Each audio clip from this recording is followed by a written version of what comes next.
اعوذ بالله من الشیطان الرجیم. بسم الله الرحمن الرحیم.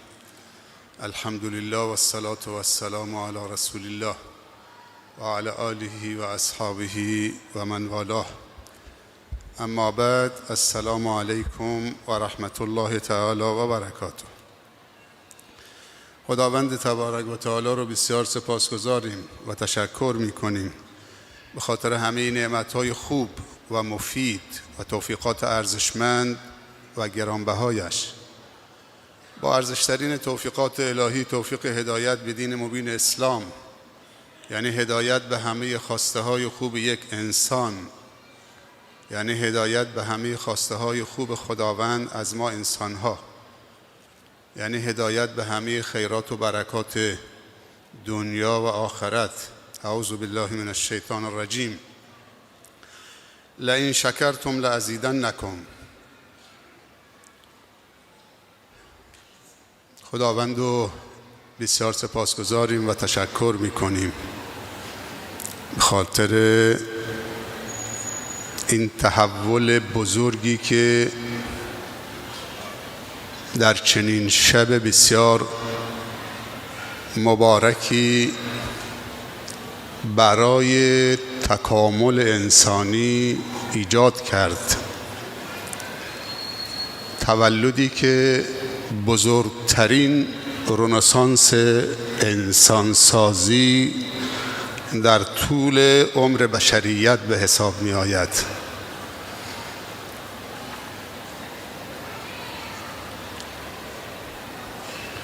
آتشکده خاموش شد چون لانه های موش شد، آتش پرست مدهوش شد اهلا و سهلا مرحبا. آن محمد که احمدش خوانند، نور چشم دو عالمش خوانند.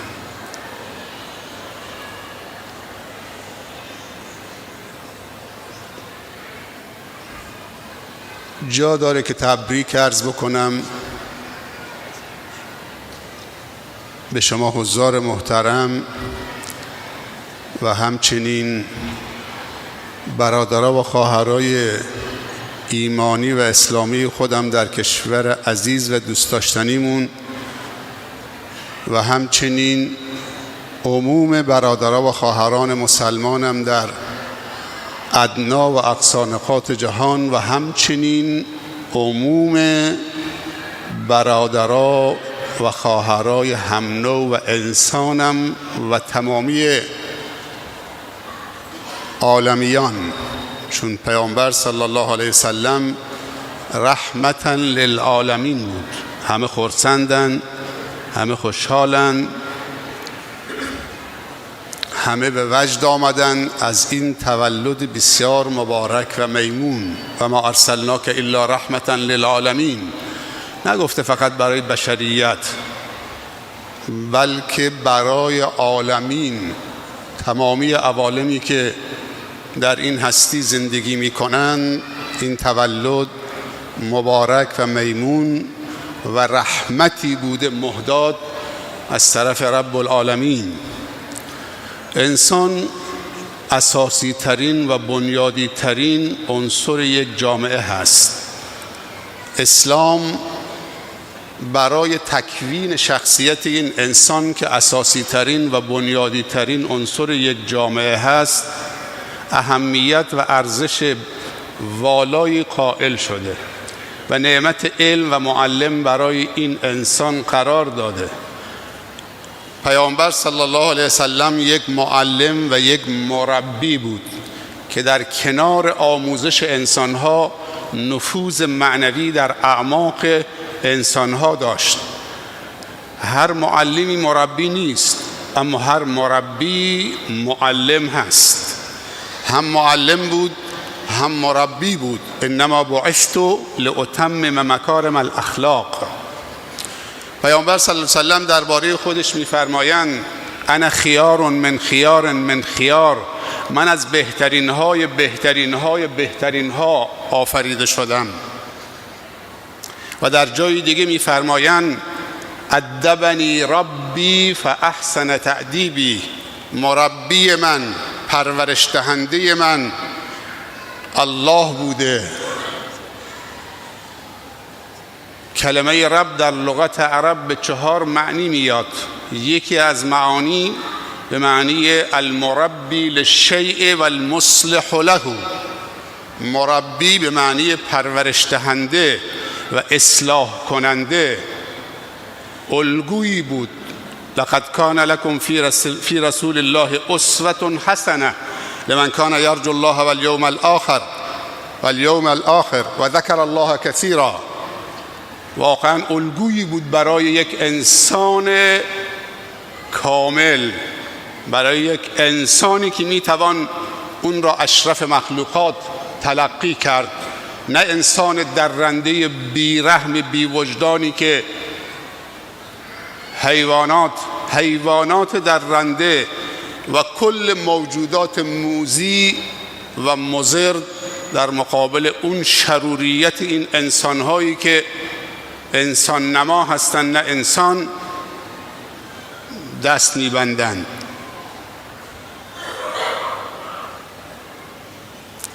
هر مسلمانی که این تربیت را نپذیرد و ازش استقبال نکند آینده‌ای نخواهد داشت.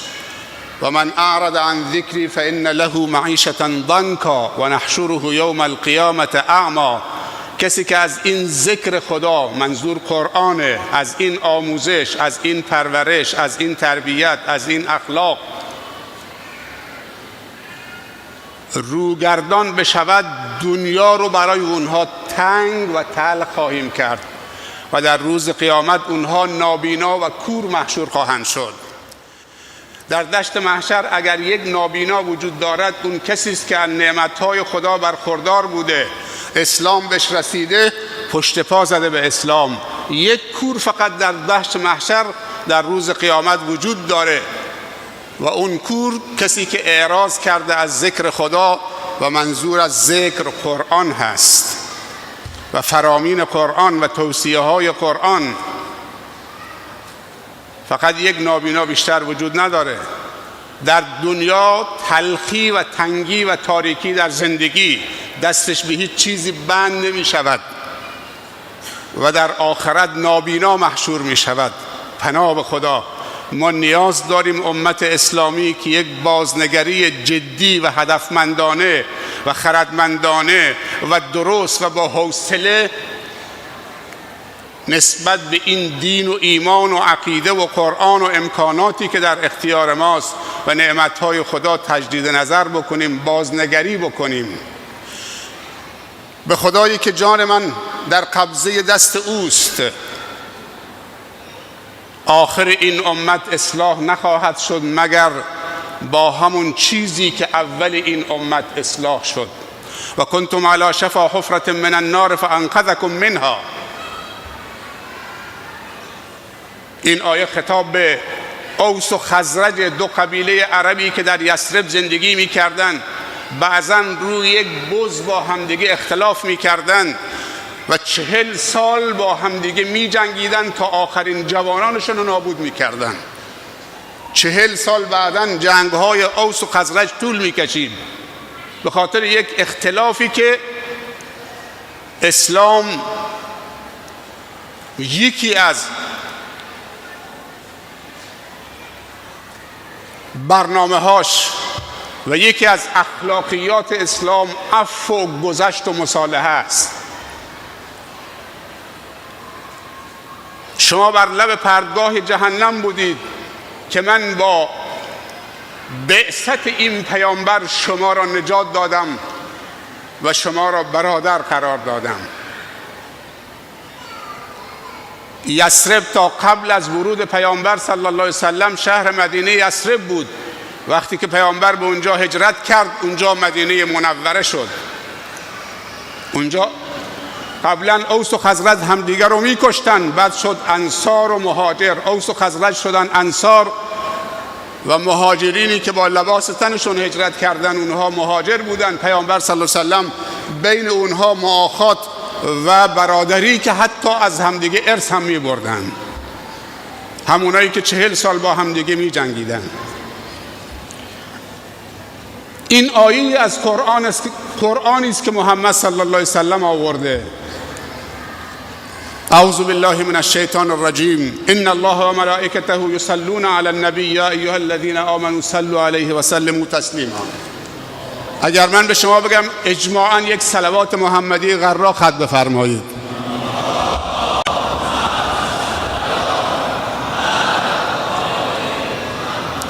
اگر این امر به صلوات و درود فرستادن، این امر دیگری هم هست که تحول آفرینه. صاحب کتاب التقاط الدرر و اقتطاف الثمر 40 فایده برای یک بار صلوات بیان کرده. 40 فایده. یکی این که خداوند بر اونها صلوات و درود میفرسته. هر کسی یک بار صلوات بفرسته خداوند 10 بار بر او درود میفرسته. اما این آیه هم از قرآن هست. قل ان کنتم تحبون الله فاتبعونی یحببکم الله. ای پیامبر، از جانب من به امتت بگو اگر واقعا ادعای محبت خدا رو دارید، قل ان کنتم تحبون الله فاتبعونی یحببکم الله، پس از من پیروی بکنید. تنها صلوات با صدای بلند کافی نیست.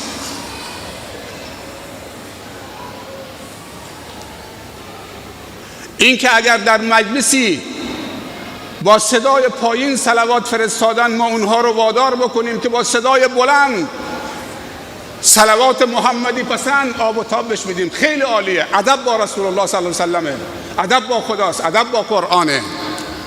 اما این کل مسئولیت نیست. آیات دیگه هم در قرآن هست که عمل میطلبد، جهد و تلاش میطلبد، هزینه میطلبد. قل ان کنتم تحبون الله فاتبعونی یحببکم الله. نجات ما در پیروی است، در اتباع است، نه ابتدا. مسئولیت ما با یک شب خلاصه نمیشه، اما این رمزه. واقعا جواب داده این هفته وحدت.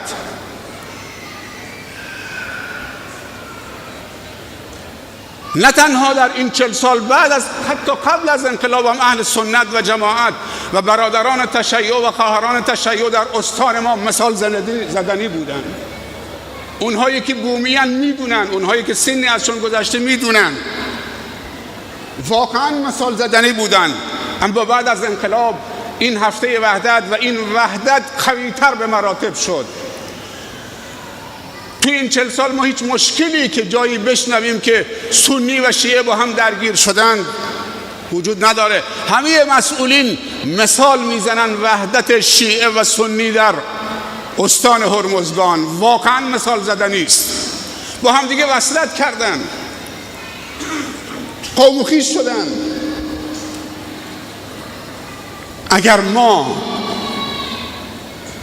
اگر ما اشکال درست نکنیم، ما علما اشکال درست نکنیم، وحدت به اونجایی رسیده که شبکه‌های مورز سنی و شیعه نمیتونن به همش بزنن. دارن کم میارن، واقعا دارن کم میارن. شب و روز دارن مسائل اختلافی رو دارن تعصبات کور که این دو قشر رو مقابل هم قرار بدن نمیشه. در اسلام کسی صفر نیست. در اسلام بلال هم ابوبکره، سلمان فارسی هم عمره، صهیب رومی هم عثمان و علی است.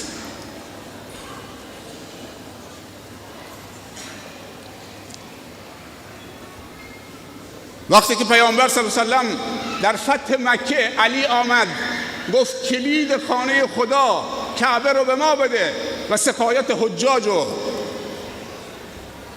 سوال کرد عثمان ابن طلحه کجاست؟ اونو طلبید، گفت این کلید کعبه و سقایت حجاج به تو. موقع اذان شد به بلال سیاه‌پوست گفت برو بالای کعبه اذان بگو. از اون طرف کلید کعبه رو به علی نداد. علی چقدر نزدیک بود که مبادا به قوم خویشان خودش داره میده. از اون طرف اون سیاه گفت برو اذان بگو بالای کعبه.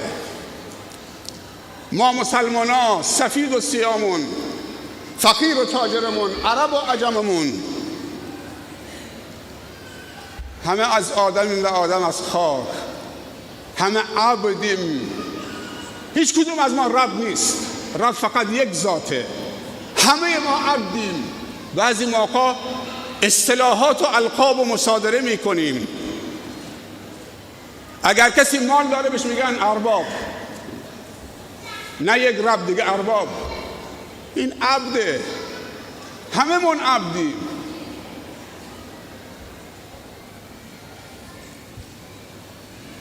ما مثل یک پازل میمونیم. اگه یکی از اون قطعه های پازل بیفته جور نمیشه، واقعا جور نمیشه. این پازل زمانی کامل میشه جور میشه که همه قطعه هاش. ما در اسلام صفر نداریم. هیچ کس بی مصرف نیست.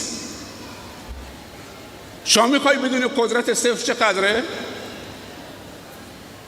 به شرطی که در کنار یک بذارنش. یک طرف بذار صفر، یک طرف بذار یک.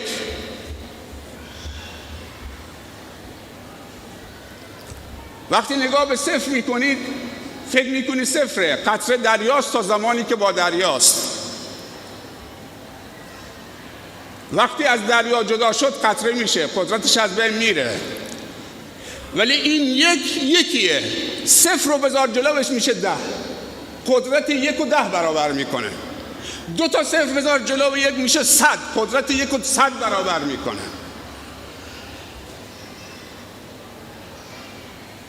پیامبر وقتی بین بردگان مینشست کسی تشخیص نمیداد کدومی که رسول الله صلی الله علیه و سلم، مگر اینکه سوال بکنه من منکم محمد، کدومی که از شما محمده. وقتی با فقرا مینشست تبعیضی قائل نبود. اینطوری شاگردانش رو تربیت کرده بود. ما باید مثل باران باشیم، قطره باران. مسلمان مثل باران باید باشه. وقتی میباره این قطره باران بر سقف مسجد میباره، بر سقف کلیسا میباره، بر سقف مسجد میباره، بر سقف کاباره میباره، بر سقف عابد میباره و زاهد و عالم میباره، بر سقف فقیر و مسکین میباره، بر سقف حاکم میباره، بر سقف رعیت میباره. رحمتا للعالمین باشید. مثل باران امروز در شب میلاد پیامبر صلی الله علیه و سلم باران رحمتی نازل شد. حال و هوای منطقه عوض شد. اون باران رحمت درون ما رو داره سیراب میکنه. مست توام از جرعه و جام آزادم، مرغ توام از دانه و دام آزادم. خدایا باران رحمت معنویت درون ما رو شستشو بده، درون ما رو شاداب بگردان، درون ما رو پاک بگردان، افکار ما رو پاک بگردان، نیتهای ما رو پاک بگردان. خداوند در این قفسه سینه دلی قرار داده. در حقیقت این زمین است، سرزمین پهناور. باید این دل، این سرزمین پهناور رو به الله سپرد تا اون کشاورز دل ما و باغبان دل ما باشد. اگر دل این سرزمین پهناور به الله سپرده که الله باغبانیش کند، الله بوته های گل خوشرنگ و خوشبو و معطر در این زمین میکارد. بذر وحدت، بذر محبت، بذر عشق، بذر صفا، صمیمیت، مهربانی، همدلی، همراهی، صداقت، طهارت، پاکی، خدمت. اما اگر این زمین پهناوری که الله داده دل به شیطان سپردی، بذر کینه، نفاق، دشمنی، کفر، فساد. پیامبر صلی الله علیه وسلم قبل از بعثتش به 5 چیز معروف بود. محمد طاهر، محمد امین. خود کفار قریش این 5 تا وصف به او داده بودند. من در عرض 2 دقیقه به عرایزم خاتمه میدم. محمد طاهر، محمد امین، محمد صادق، محمد حکیم رشید، محمد رحیم مهربان. این 5 تا وصفی بود که قبل از بعثتش کفار قریشی که با او تعامل داشتن، اون موقع صحبت از بعثت نبود، ادعای نبوتی نبود، اما این جوان تا قبل از 40 سالگی امین بود. قریشی ها اموالشون رو به او میسپردن. خدیجه در سن 25 سالگی او رو در تجارتش فرستاد، از اشراف و بزرگان قریش. محمد طاهر. قریش نزدیک به 30 تا اسم برای خمر و شراب گذاشته بود، غزلخوانی میکرد، معشوقش بود. فساد به اوجش رسیده بود. این جوان خوش سیما، خوش اندام، جذاب، هیچ اعتنایی به دخترها و زنها نکرد، لب به شراب نزد. محمد طاهر. ما از طهارت محمد، امت محمد، چند درصد سهم بردیم؟ من چند درصد سهم بردم؟ یه وقتی یکی از شاگردام ازم سوال کرد، شیخ رابطه تو با خدا چطوریه؟ آدم زانو میزنه یک شاگردش از این سوال بکنه، میخواد تو رو الگو قرار بده. رابطه تو با خالق چطوریه؟ امروز اگر کسی از شیخی سوال بکنه میذاریم تو دهنش. حضرت علی رضی الله عنه میفرمایند خیری در ما نیست اگر این کلمه رو به هم نگیم و خیری در ما نیست اگر این کلمه رو از هم دیگه نپذیریم و نشنویم. اتق الله. اگر به هم دیگه نگیم اتق الله، خیری در ما نیست. اگر از هم دیگه نشنویم، خیری در ما نیست. محمد حکیم عاقل بود، وجاهت عقل داشت. محمد مهربان. من فقط یک داستان، روزی در کوچه های مکه رد می شد، دید که پیرزنی کیسه گندمی یا جوی داشت، درمانده بود، خم شد، کیسه گندم رو دوشش گذاشت. گفت مادر کمک نمیخوایی؟ گفت پسرم که کمک به پیرا میکنه؟ گفت من. خم شد، کیسه رو کولش گذاشت. همپای پیرزن سال خورده رفت تا در خونهش. گفت پسرم همینجا بذار. گفت نه، میارم داخل. گفت پس برو تو انبار بگذار. وقتی که میخواست خداحافظی کرد، میخواست بره، مادر صداش زد. گفت پسرم میتونی بر بگردید؟ اجماعاً یک صلوات محمدی قرار خواهد بفرمایید.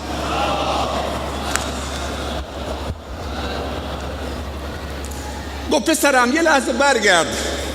گفت بیا نزدیک پسرم. نرمی گوششو گرفت،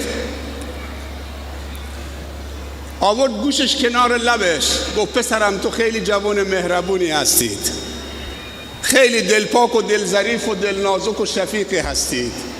تو کمک به پیرزنی کردید. من پاداش مادی ندارم به تو بدم، اما یه نصیحت پاداش این خدمت تو مثل دور تو گوشت باشه. گفت بفرما مادر. گفت چند سالی میشه که در شهر مکه مردی جادوگر و ساحر پیدا شده، اسمش محمد. جوانای دلپاکی مثل شما رو گمراه میکنه، برده ها رو بر علیه آقایانشون میشورانه. بیشتر سر راه جوانای دلپاک و صاف و ساده و مهربانی مثل شما و بردگان سبز میشه. من پولی ندارم که به تو پاداش میدم، ولی تو خیلی جوان مهربان و دلپاکید و دلرحیمید. من مطمئنم که این محمد جادوگر یه روزی سر راه تو سبز میشه. فقط این به خاطر پاداش اون خوبی مثل دری در گوشت باشه که اگر سر راه تو سبز شد، این جادوگره، خیلی حرافه، تو رو فریب نده مادرم. این نصیحت از من به تو، پاداش اون کارت. رسول الله صلی الله علیه و سلم مثل یک سرباز متواضع در مقابل ارشدش استوری ایستاده. بعد گفت مادرم صحبتات تمام شد؟ گفت بله پسرم، برو در پناه لات و هبل و عزی. دید که نمیره، پیرزن دید که این جوان نمیره. گفت چرا نمیری پسرم؟ گفت مادر این گوش تو بده من یه چیزی بهت بگم. من همون جوان محمدم. من همون جوان محمدم که تو در بارش داری صحبت میکنید. گفت اشهد ان لا اله الا الله و اشهد انک رسول الله. این اخلاق آسمانیه. این اخلاق آسمانیه. جامعه ما امروز تشنه این مسائله، تشنه اخلاقیاته. همه چی به اوج رسیده. ما همه نیاز داریم. اونی که در رأسه، اونی که پایینه، بزرگ خدمتگزار مردمه، نه اونی که در بالای مجلس تکیه میزنه. من از حضور مسئولین عزیزمان که همیشه حامی بودن و در همه مجالس ما حضور داشتن جانانه تشکر میکنم. من استعداد دارم، میشناسم ایشونو. آقای دکتر عبادی رو من میشناسم. ایشون یکی از افراد مخلص و زحمتکشی که واقعا چه برای وحدت، یک وحدت حقیقی و واقعی، از سالهای سال یه زمانی در قشم امام جمعه بود. تشیع واقعا اهل قشم، جزیره قشم که اهل تسننن یادش میکنن. حالا که سمتش بالاتر رفته، مسئولیت ما را داره طوری با ما برخورد بکنه که ما بریم پیشش بگیم برادر بزرگترم، احساس برادر بزرگتر بکنم. یعنی اهل سنت احساس بکنن که این برادر بزرگترشونه. مشکلی دارن تو دلشون، نگه ندارن، برن درشو بزنن. جناب آقای دکتر همتی، ما دوست داریم که تو رو برادر بزرگتر صدا بزنیم، نه استاندار. تو برادر بزرگتر ما هستید. با اینطوری باید با ما. فرماندار عزیز، همه مسئولین، مدیر کلانی که هستن، اگر یک کشوری آباد که دستاوردامون رو حفظ بکنیم، باید اینطوری منسجم و یک پارچه و یک دست باشیم. 40 سال دوام کردیم. اگر خودمون با هم اختلاف نکنیم، بازم چه؟ بالاخره چه؟ این قافله در حرکت هست. از حوصله همتون تشکر میکنم. برای همتون آرزوی موفقیت دارم، به امید ایرانی و جهانی سرشار از صلح و صفا و صمیمیت، ایرانی سربلند، عزیز، منیع، موفق، مردمی شاد، منسجم، یک دست، یک پارچه در کنار هم دیگه.